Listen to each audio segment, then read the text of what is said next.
Joey, what makes Gigi mabuti? Ewan ko din. Siguro. Hindi. Basta mahal mo yung ginagawa mo, Adel. Ganun lang.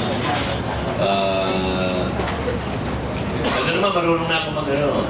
Pati yung mga kasama ko, nahahawa na sa akin. Marunong na ako ngayon mag-break.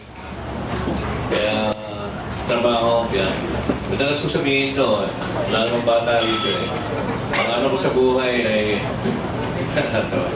trabaho, ipon, travel, enjoy. In short, hindi tight yun, hindi na. Tight. Trabaho, ipon, travel, enjoy. Tight. Okay, yun ang tandaan ko. Dulo ng appetite. Parang may gana ka pa, yung appetite. Kailangan matuto mag-break. Piski sila, lahat sa Bulaga, kaya sa Bulaga problema ni Malu eh.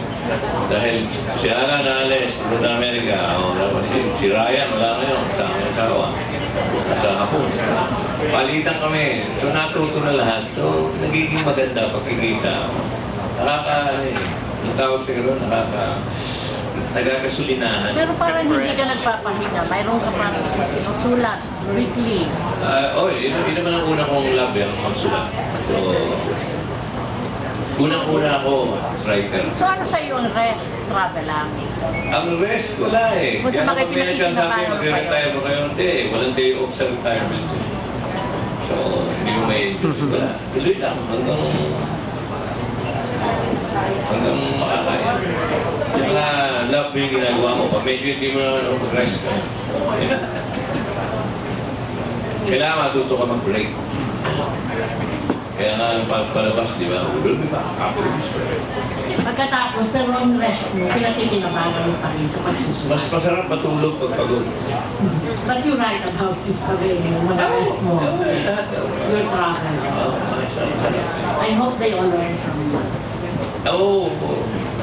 Lahat ng Bulaga, dahil nagtatanong, ano po ginagawa? Una, ayaw lahat mag-iwanan yung mga trabaho nila. Sabi ko, yung araw-araw. Buti nga nauso yung barangay type of hosting sa tunay. Yung araw, 4 na host. Student canteen, 3. Ngayon, barangay yan, so pwede ka mag-absent. Kami, sa tagal namin nilubig ko dito, kami lang naman. Kahit absent kami with pay. 35 years. Wala kang balak mag-politika. Politika.